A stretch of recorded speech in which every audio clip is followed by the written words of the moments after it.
This week, the New York State Board of Elections, it canceled that state's primary, calling it, quote, a beauty contest. Former Bernie Sanders campaign representatives had very strong reactions to that move. And in a somewhat surprising move, some Sanders campaign officials have formed a super PAC supporting Bernie's former rival, Joe Biden. Former national co-chair for the Bernie Sanders presidential campaign and great friend of the show, Nina Turner, joins us now via Skype with her reaction to both stories. Great to see you, Nina. Great to be with you both. Let's start with New York. What is your reaction to their move to cancel the primary? Why do you think that they decided to do this? Well, they upended democracy, and the Democrats that control that state have really no standing to talk about anybody suppressing the vote. They did that in one fell swoop. They decided because they had the power to take Senator Bernie Sanders off the ballot, thereby depriving New Yorkers the opportunity to have choice. But even deeper than that, if that's not bad enough, we know that in about 90% of the counties in that state have elections down ballot. So the fact that they're saying that this may be linked to Corona or it's a beauty contest is really not the truth. There are elections of other offices that have to go on whether or not there's a presidential election or not. This is pure unadulterated power grab. It is voter suppression. And it also, not only will it have a chilling effect on democracy, it could ripple out of control across the country. So people who have the power, no matter what party they are in, they can just arbitrarily decide, oops, I'm just going to cancel your primary today just because I don't like who's on the ballot. But it also has an impact on those down ballot races. Many progressives are running against corporatist type folks who are on the ballot. So this is two-pronged. One, to hurt progressives delegates for the convention at the DNC, and also to make it harder for progressives who are running down ballot. So, Nina, I mean, this has sparked a bigger conversation also about Governor Cuomo, because, of course, there's some people who are dissatisfied with Vice President Joe Biden. They say, oh, put in Andrew Cuomo. But these type of tactics reveal kind of how he's dealt with some of the left movement through a long career. Do you think that that's accurate, that that's how he kind of views the progressive left, Andrew Cuomo?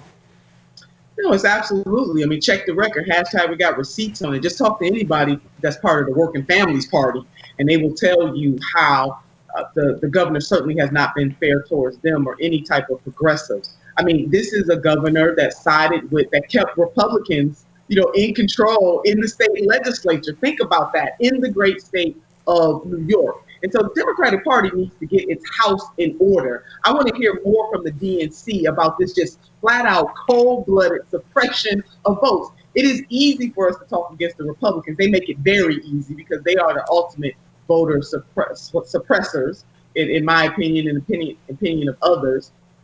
But you cannot call out the Republicans without calling out the Democrats. And this is absolutely a disgrace. It is an abuse of power, and it is wrong. Yeah. Well, when Senator Sanders suspended his campaign, he said he wanted to remain on the ballot for exactly the reason that you indicated, to gather delegates to the convention. Just go into detail a little bit on why that is significant. Why does that matter? It matters, Crystal, because delegates are how you get to a certain percentage threshold to be able to have voice on both the platform committee and the rules committee. And we have to hit a 25% threshold. Also, it also helps that if for minority reports. So you or the group that's in the minority will have a chance to buck up against the majority and take things to the floor. By stripping Sanders from being able to be on the ballot, Senator Sanders from being on the ballot, you take away that power, that ability. You make it harder for us to garner enough delegates to be able to forge a progressive fight on the floor of the DNC during the convention, whether it's a virtual convention or in person. But it takes away the ability for the minority's voice to be heard. Imagine that the Democratic Party is doing that in the 21st century. And Nina, at the same time, we've also seen some calls after your former colleague, Jeff Weaver, he announced a super PAC in order to try and direct progressive voters in order to back Joe Biden and other down ballot Democrats. Given the rhetoric that Senator Sanders directed at super PACs, that's caused some consternation that I've seen amongst the left. And we just want to get your reaction to that news. What do you make of it? Rightfully so. I mean, I don't support the creation of that super PAC. Senator certainly does not support the creation of that super PAC either.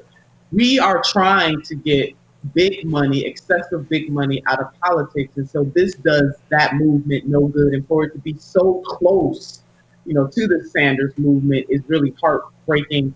I cannot tell you how many DMs I've gotten, emails, text messages, people who happen to have my phone number calling, very much upset about this move. But everybody gets to choose their path. And so that is their right to do, even though there are many of us in the movement who do not agree with it. So what do? We continue to forge a progressive fight against not only tactics like that, but continue the mission of this movement, which is to lift and get better for people than what they have right now, and really to change the face of politics and to get excessive big money out of politics.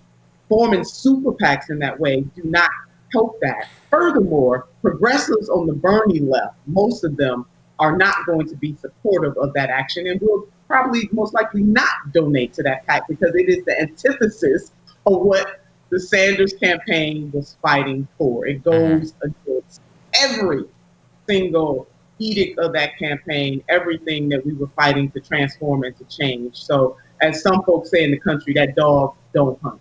Well, and in fact, the greatest power of the Senator Sanders campaign wasn't necessarily him himself, although we all have a lot of respect for him, but it's those millions of people that stood behind him, that chipped in their dollars. That's what gave the movement real power. What do you think the future of those lists and that movement is or should be? My God, I hope that list does not fall into the wrong hands. That list definitely belongs to the movement itself.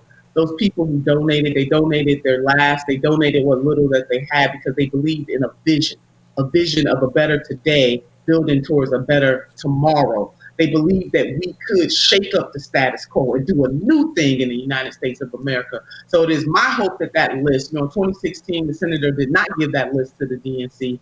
And it's certainly my hope that in 2020, he does not give that list to the DNC, because the people who donated to this campaign were donating not for business as usual. They were donating for a better and bigger vision, things that would change in their lives and the lives of the people that they love. I often say all that we love is on the line.